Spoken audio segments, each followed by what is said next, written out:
Good morning. Good morning. We are live, y'all. Good morning. Listen, what's today? Thursday? Look, real quick. Before I start this live, I just want to tell y'all something. Okay, I can hear myself. Before I start this live for today, all right? And if this is your first time here, I am Yasheka. I am your self-actualization and life strategist coach. And I help people get their life and be the best person that they can be and be the person that they are put here to be. But before I get into this live and getting to continue on with this series of getting to self actualization, do y'all know? Yesterday I spent the whole day thinking that the day before was Wednesday. Okay, so what I'm saying to you on Tuesday, I thought Tuesday was Wednesday. It wasn't until it was actually Wednesday that I realized that Tuesday was Tuesday and that Wednesday was Wednesday. And so there was things that I did. Like, for example, I teach on another platform. And I teach a class called Life Lessons with a specialization in self-actualization and resiliency. And if that's something you need, go on over to YouTube and check me out. Look at the HTU playlist and you'll find those videos over there. But anyway, listen, I don't know how I did that, but I literally spent the whole day yesterday or the day before thinking it was Wednesday, and I didn't realize Wednesday was Wednesday until we was halfway through Wednesday. I thought that was Thursday. Okay, so if I didn't know I was 52, whenever I go through things like that, I really realize that I am my age. Okay, because I had no idea. I had no idea, and it seems that days are starting to run into each other. Well, anyway, I just thought I'd share that because like literally like I said, I even did a class that I teach on a Wednesday. I did it on Tuesday thinking that Tuesday was Wednesday, so I did the class a day early. I know them students was like, why is she posting on a Tuesday?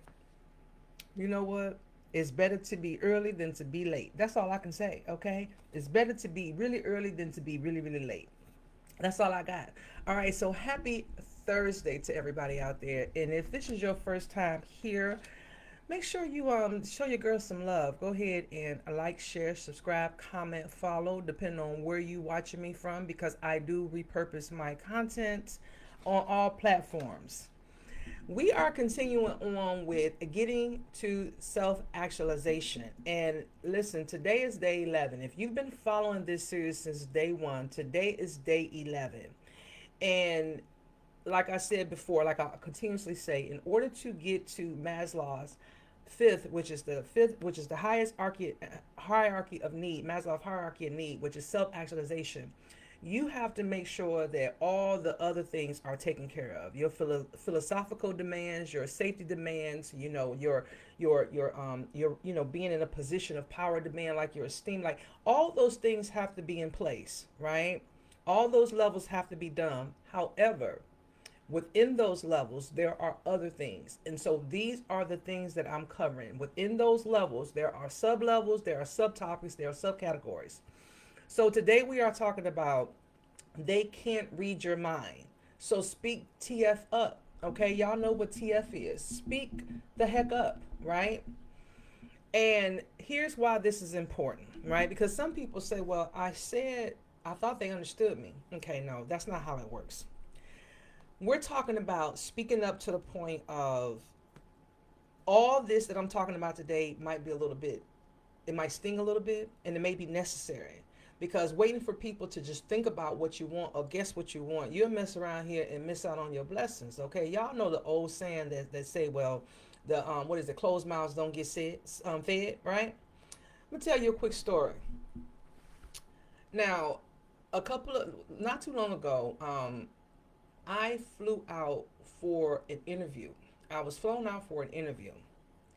And being flew out for that interview, um, of course, I wasn't paying for none of my um, travel, like the plane, the hotel, none of that. I wasn't paying for any of those things, okay? Well, when they were trying to book my flight, they initially put me on, what they call God's airline.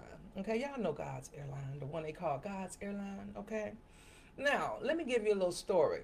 And y'all know the one I'm talking about, begin with an S. Okay, I hadn't flown them. I've only flown that particular flight one time. Let me tell you the story how I got there. In 2007, when I was stationed in California, my grandpa passed away. He transitioned, and he was in Michigan. I was in California with my boys and my family. Well, when it was time to go to the services, of course, I had to book a flight, and it was not 30 days out because, of course, never funerals and home goings are never 30 days out. Well, I booked the flight and it ended up being on Spirit Airline. Now, this was in 2007. I don't know when Spirit became a airline, but I do know that it was still new in 2007. And the cost that it cost for myself and my two boys to fly from California to Michigan, I could have took us out the country. Okay, when I was looking at all the other flights, all right, but I didn't know anything about Spirit, so I booked this on Spirit. It was cheaper, but baby, let me tell you something. Now, listen. I'm not shitting on nobody that flies. I'm just telling you for me. So now, when I was being flown out for an interview, they tried to put me on Spirit. I emailed them back. I said, "Hey, the time works good. I love the time because I don't fly too early. Okay, I don't fly too early. I like to fly about noon, 11, 12. I like to fly because I don't like to rush and get nowhere. Because anybody that know me know." I don't get nowhere on time, okay? So I don't need no early morning flight. I need a flight that allows me to get up leisurely get to the airport, leisurely check into my gate, leisurely board the plane, okay? That's how I like to travel, okay? Now, with that being said, I had I told them, I said, hey, that time works great. However, that airline, no, we're going to have to rethink that thing, okay? Because my knees can't handle that, okay? Not only that, but they don't even serve wine on that. I don't even think they serve wine. I don't know, but I know that I need my wine, and they don't serve it, and so therefore we can't fly on that flight. Okay. Then when it was time for them to book my hotel, I said, "Hey, I know you don't really know me, all right, and I know that I'm supposed to be appreciative because I'm doing the interview, which will help me, right? You doing me a favor, but at the same time, I know you don't know this, but I'm halfway bougie and halfway hood." Okay, so you can't put me in any old hotel. You can't put me in no seedy hotel. Okay, so they didn't. But at the same time, what I recognize is that if I did not speak up about any of that, because here's the thing, sometimes we don't speak up because we feel like we are not deserving of what we're being asked for or what we're asking for, right? We feel that, okay, I don't want to ask for too much because then I'm not being deserving. I don't want to ask for too much because then I'm being unappreciative and I don't know if I deserve those things, right? But also silence is not protection. Sometimes people feel like if I don't say anything, it will stop this from happening or stop that from happening. But let me break this down for you. Not speaking up does not protect your peace. What it does is it prolongs your pain. So for you, the longer you holding on to the things that you really want to say out loud, is destroying you on the inside. Right, because because then on top of that, it becomes frustrating, because you're trying to get a point across, or you want somebody to understand what you're saying, but they're not getting it because you're not using the words or you haven't spoke about it, and so it causes you to have like anxiety. It causes you pain, internal pain that you don't need to be going through. Okay, that's why it's important to speak the heck up. Okay, speak the heck up. Some of y'all be scared of confrontation, so you swallow your truth. All right, for years. And so now you're wondering why you're bitter, burnt out, blowing up in random moments. Because quiet rage is the mouth suffering, right? Quiet, it says that it's that quiet rage that shut mouth suffering. Because why silence is not protection. So anytime you holding on to things, right, it causes you to go through bitterness, burned out, and just burst out at any given time, right? And it's almost like this, like I said before, pressure busts a pipe. So when someone is constantly holding on to something, or they're not saying what they're trying to say or convey what they're trying to convey, it causes them to have outbursts at times where they felt like, well, maybe I shouldn't. But pressure busts a pipe. So when pressure busts a pipe, then guess what? It's gonna all come out. And like I said before, closed mouths don't get fed. Closed mouths do not get fed. You cannot manifest self-actualization while you're still holding your voice hostage, right? You can't, right? Because not only that, when you hold your voice hostage, you're not letting people know what your boundaries are, because they don't understand. You haven't made it clear what your boundaries are, because you're not speaking what you want to say. You're not telling them what you want to say. You're not conveying the message that you're trying to get to some people, right? But for you to be able to be self-actualized, it requires you to have a voice. It requires you to use your voice, right? And it so that you can be able to create the life you desire. And the way you do that is by speaking, by being very particular. And if you can't find the words, listen, take a pause, okay? Sometimes my brain goes really, really fast. Now I know I talk fast because I'm a southerner, right? I mean, excuse me, a northerner, right? And sometimes southerners too, but I know northerners talk really fast sometimes, and I'm one of them. Now, with that being said, sometimes my mouth moves faster than my brain. And so, therefore, if I'll be trying to get things out and my brain hasn't quite processed it yet, right? And so I have to remember to slow down. So that's something that you can do as well. If there's something that you need to translate or convey to somebody, and it's not, you feel like they're not understanding you, stop for a second. Think about what you're saying, right? I don't care if you got to write it down and come back to it, right? Or leave the conversation and come back to it. You have to be able to tell people what's on your mind and speak your mind, because it lets them know what your clear boundaries is. It lets them know what you like, what you don't like. It lets them know it allows you to self-express. Okay, it allows you to self-express, and this is part of being self-actualized, being able to use your voice, knowing how to use your voice, right? Knowing how to use your voice.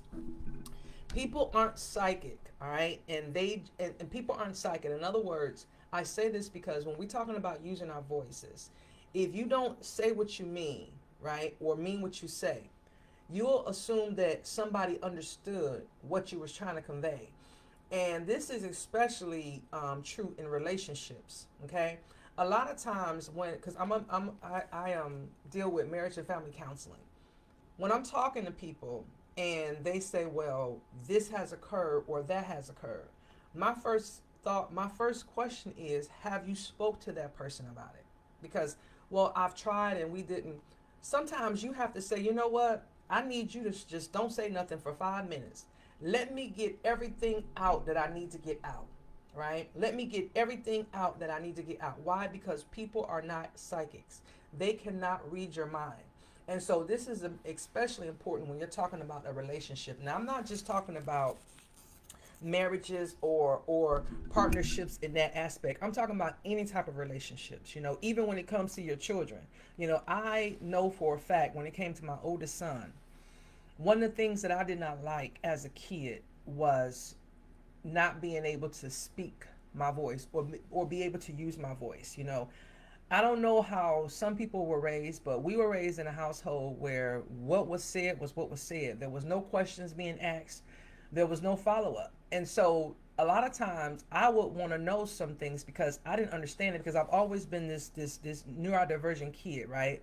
So the way that my mind works, or the way that my brain works, I'm always like, it's always moving. I'm trying to figure out things. And in fact, my brother and I were having a conversation about this yesterday. The way that my brain works, sometimes I don't know what I'm supposed to say and what I'm not supposed to say, right? And then sometimes when I say it, depending on what's being said, it might come out harshly, okay? And so I knew that as a kid, I didn't want to raise my kids where they could not be self-expressive, because I think that being able to express yourself and being able to use your words, it starts at home, right? You don't just become an adult and then all of a sudden you are good with expressing yourself. These are things that start at home. So I knew that when I became a parent, I didn't want to hold that, like make my kids not be. I wanted them to talk to me, right? Be respectful about what they said, but instead of me saying, well, this is not going to happen, and then their question was, well, why not? Because of this. Well, I want them to ask the questions that they need to ask. Now, does that mean that my opinion or my or what I say is going to change? Heck no, it might not change, right? However, sometimes it might, because I know my oldest son, he would say things to me that will be like, okay, it's an aha moment.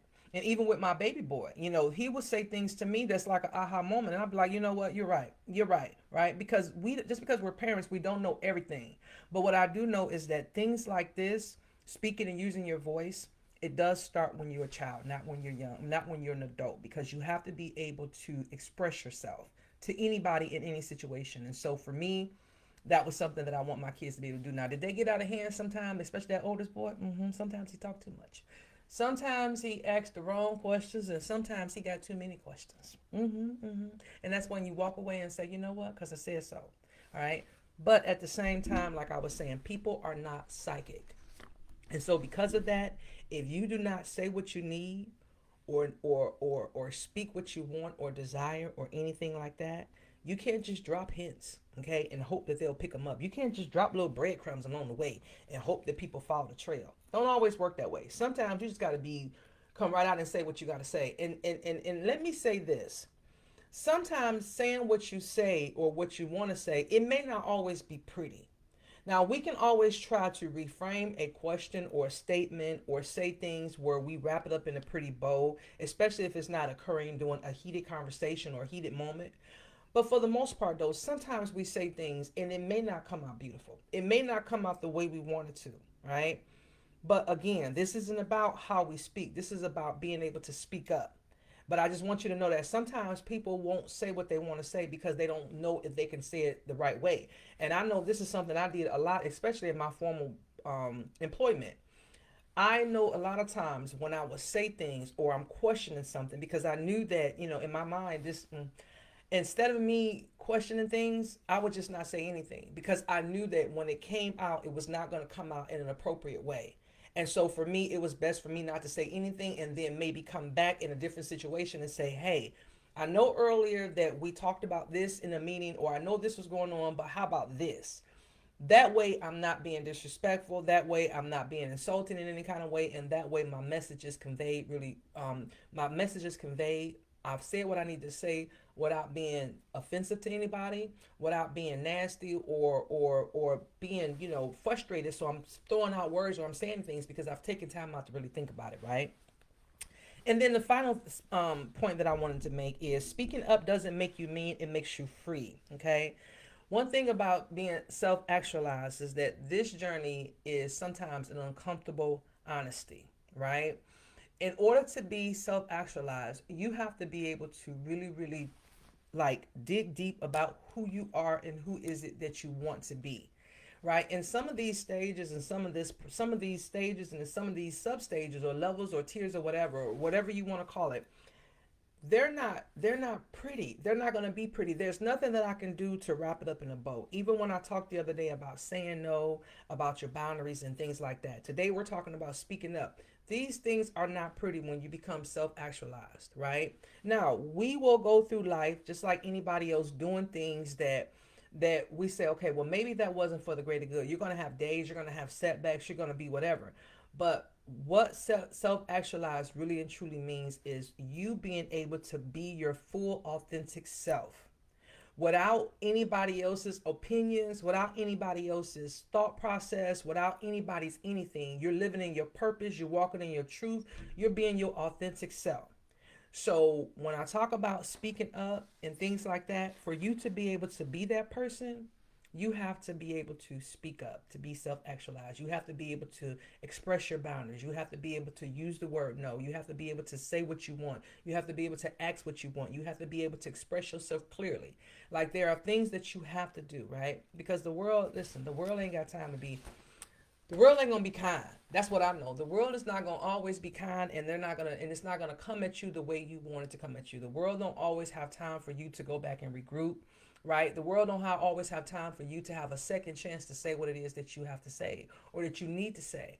That's why it's important sometimes to really, really think about it in that moment. Say what you gotta say, get your point across, right? Or express your needs, whatever it is that conversation is. But the thing that's most important to take away from this is to speak up. All right. So when we talk about speaking up, remember, silence is not protection. Closed mouths don't get fed, okay? Okay, or freed. All right. They are held hostage in your brain because you close mouth. So you don't get fed, nor are you freed. People aren't psychics, all right? And then speaking up does not make you mean, it makes you free. Okay, so listen, if you guys have been following me on this journey of getting to self actualization, and I'm not sure what platform I'm going live on YouTube right now. But if you're rewatching this platform, this live, you may be watching it on another platform. But if you are watching it live on YouTube, excuse me, watching it live on Facebook today, the, as of next week, this series will move live over to YouTube. So make sure you go ahead and follow me over there on Hood Parenting, right? This is where this Getting to Self Actualization series will continue. And so that'll be about 2 weeks that I've done here on YouTube, and then I'll go, excuse me, Facebook, and then I'll go over and do the rest over on YouTube. And so I hope you guys will follow me over there, okay? And like I said earlier, if this is your first time here, show your girl some love. Make sure you comment, subscribe, like, share, or follow, whatever it is, depending on where you are watching me from. And if you are ready to get to your next you, to the you that you're meant to be, listen, DM me, I'm ready. DM me, listen, I can't take this anymore. DM me, I'm ready to be free. Whatever you need to get the message across, you can DM me or you can drop me an email, and my email is up top in my bio. All right, so this has been a great day, and I hope you guys have an amazing day, and I will talk to you guys in the next live. And just like I always say, trust me, trust me, trust me. If you meet me, you're going to want to work with me. If you meet me, you're going to want to work with me. So go ahead and DM me, and let's do this. I'll talk to you guys in the next live. Bye.